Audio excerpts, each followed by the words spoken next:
जयंती दिनी मी सर्वप्रथम अभिवादन करतो। मंचावर उपस्थित असलेले आमचे लाडके नेते, या उत्कृष्ट अशा डॉक्टर शंकरराव चव्हाण स्टडी पॉइंटचं उद्घाटक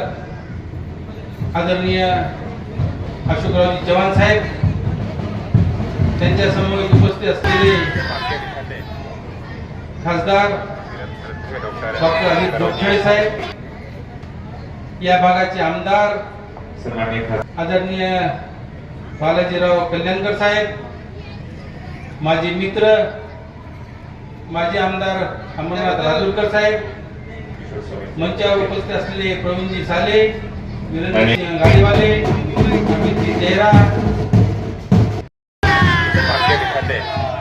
महाराष्ट्राचे आधुनिक भगीरथ श्रद्धेय डॉक्टर शंकररावजी